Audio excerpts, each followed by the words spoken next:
Salut et bienvenue dans cette vidéo dans laquelle nous allons créer un nouvel utilisateur donc qui a le même rôle que root par exemple, c'est-à-dire qu'il peut créer des bases de données, créer des tables, ajouter des champs, etc. Et nous allons créer un autre utilisateur, par exemple, qui a le droit de voir juste une seule base de données. Allez-y. Alors depuis notre interface de PHP Admin, on va s'identifier. Voilà.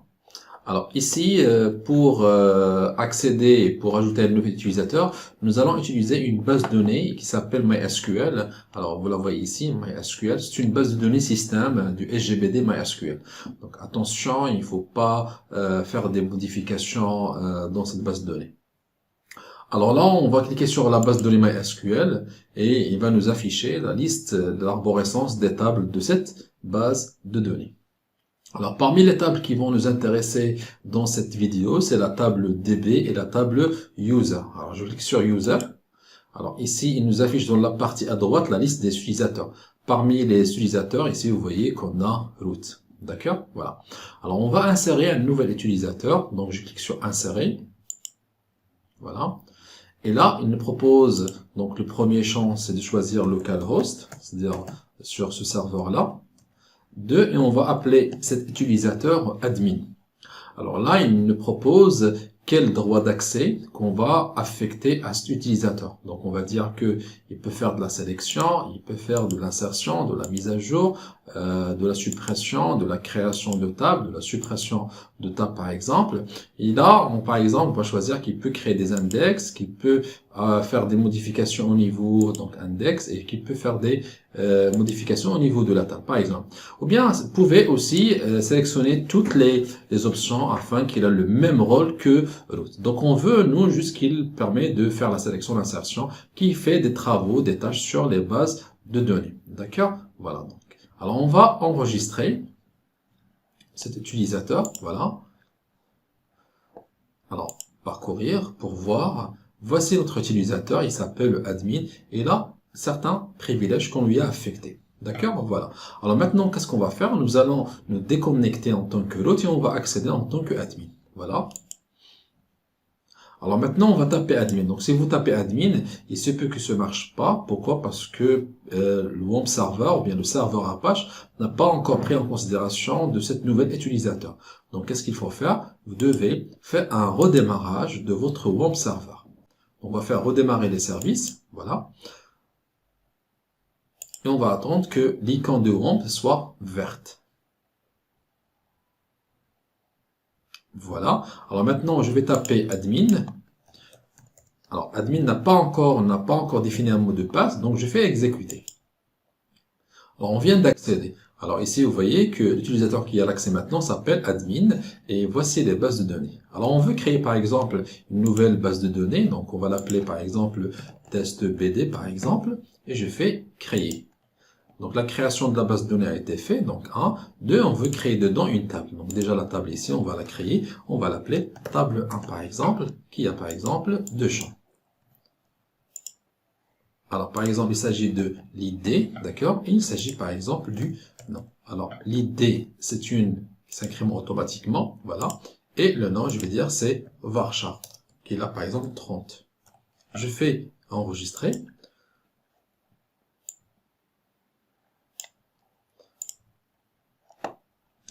Alors voilà, d'accord. Alors maintenant, on veut par exemple apporter une modification ou bien on veut ajouter un autre champ. Alors comment faire? Donc ici, je peux ajouter un champ. Donc je suis dans la table et je peux ajouter un champ. D'accord. Alors je peux faire par exemple le prénom et aussi varchar 30. Voilà. Donc comme vous remarquez, donc il me propose ici un message. Pourquoi? Parce que j'ai donné le nom à ma table, le nom de la table. C'est un nom qui est réservé. D'accord? C'est pas un problème. Donc voilà, vous remarquez que l'on peut créer une base de données, on peut créer une table, on peut faire des modifications, voilà, parcourir, et je peux faire l'insertion. D'accord? Alors je peux choisir par exemple le nom ici, Ali par exemple, et voilà, et je fais exécuter. Voilà, je fais parcourir, et voilà. Donc on vient d'ajouter un enregistrement. Donc on peut faire des modifications sur notre base de données, et vous voyez que l'utilisateur qu'on vient de créer, donc permet de créer des bases de données, permet de créer des tables, permet de faire des modifications aussi au niveau de la table. Alors, on veut maintenant affecter un mot de passe à notre utilisateur qui s'appelle admin. Alors, comment faire? Je passe à accueil, d'accord? Et ici, vous voyez l'option modifier le mot de passe, d'accord? On est toujours en travail avec l'utilisateur admin. Donc, je fais modifier le mot de passe et je vais lui donner le mot de passe, par exemple, 2017, d'accord? Voilà. Et j'exécute. Voilà, je viens de donner le mot de passe. Alors, je me déconnecte, voilà, et je vais accéder. Alors, ici, il me dit que vous ne pouvez pas accéder, d'accord, il faut taper un mot de passe. Donc, je tape 2017 pour accéder, et voilà, ça marche. Donc, voilà pour l'utilisateur qui a maintenant, donc, qui peut accéder à part root. Alors, maintenant, qu'est-ce que nous allons faire? Nous allons créer un autre utilisateur, donc, root, c'est lui qui a l'accès total à notre base de données. Donc, on va entrer avec root maintenant. On va créer un utilisateur, un autre, qui est juste l'accès, par exemple, à la base de données location. Alors, qu'est-ce que nous allons faire dans ce cas-là? Ben, c'est le même principe. Nous allons vers la base de données MySQL et je vais créer un nouvel utilisateur dans la table user. D'accord? Alors, je vais insérer. Et par exemple, ici, donc, localhost user. Je l'appelle par exemple admin location. Ça, c'est mon utilisateur. Par exemple, je l'appelle admin location. Voilà. Et je vais rien faire ici, par exemple. Je laisse tout ça tel quel et je fais exécuter. Voilà. Alors, je vais voir la liste des utilisateurs. Voilà, on a admin location. D'accord? Je ne lui ai rien dit, je ne lui ai rien affecté comme privilège. Alors maintenant, qu'est-ce que nous allons faire? Nous allons vers la table DB. D'accord? Alors là, je vais insérer. Alors, localhost ici. Alors, qu'est-ce que je vais faire? Donc, je fais un rappel. Je vais créer un utilisateur qui a l'accès juste à la base de données location. Donc, je travaille sur la table DB. Je suis en train d'insérer un enregistrement. Alors, localhost, la base de données avec laquelle je travaille, c'est location ici. D'accord? C'est ma base de données. Et là, le user, c'est quoi? Je l'appelle admin location. Voilà. D'accord? Alors là, je veux que l'utilisateur admin a l'accès à la base de données location. Juste la base de données location. Je pense que c'est clair. Alors ici, qu'est-ce qu'il faut faire? Vous devez définir les privilèges ou bien les droits d'accès. Donc si je fais ici Y, ça veut dire que il a le droit juste pour la sélection. Si je fais ici insert, il a le droit pour insérer. Ici, update pour la mise à jour des tables, la suppression, la création des tables, la suppression des tables. Ici, pour faire la modification, par exemple ici, la structure de la table, la création de l'index, etc. D'accord? Donc, c'est ce que je peux faire. Donc, ici, vous avez la liste. Si vous voulez qu'il a un contrôle total sur votre base de données qui s'appelle location, vous choisissez l'ensemble.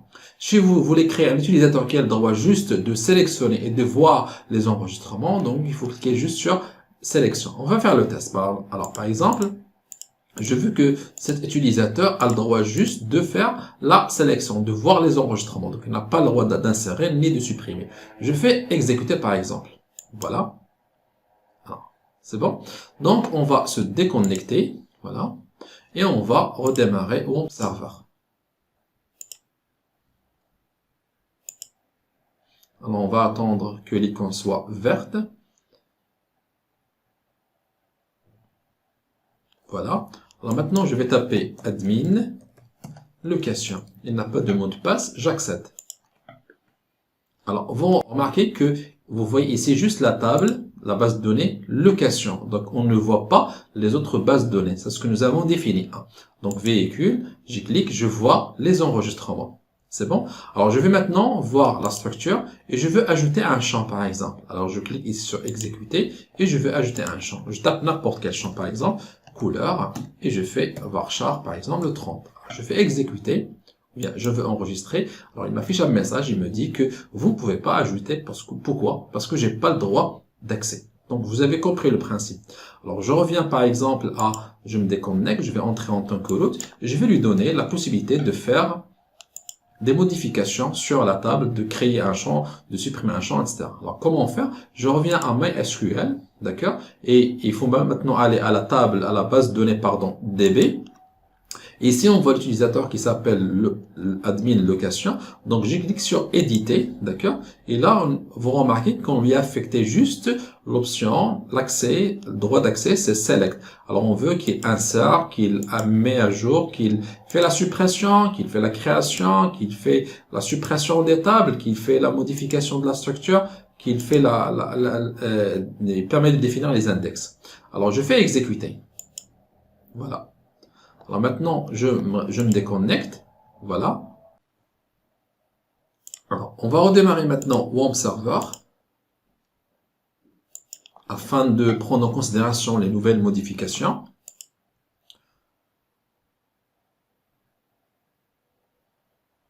Alors, on va entrer avec le compte admin location. Il n'a pas de mot de passe, donc j'exécute. Voilà. Et on va maintenant accéder à notre base de données location. C'est ça. Alors voilà. Maintenant, on va voir est-ce qu'on peut créer une nouvelle table. D'abord, est-ce qu'on peut insérer des enregistrements. Donc insérer. Donc je vais insérer par exemple l'enregistrement. Alors marque 1, modèle 1, par exemple. Kilométrage 100, climatisation non, la date, je fais n'importe quelle date. Voilà, je fais exécuter. On voit que ça marche. Donc on vient d'insérer un enregistrement. D'accord? Est-ce qu'on peut ajouter un champ? Oui, on peut ajouter un champ, donc à la fin, donc on va dire couleur par exemple. Voilà, varchar 10, enregistré. Ça marche. Alors on va voir la structure, couleur. Est-ce qu'on peut insérer une nouvelle table? Donc je vais insérer la table, par exemple je l'appelle table 01. Donc il a par exemple le champ ID.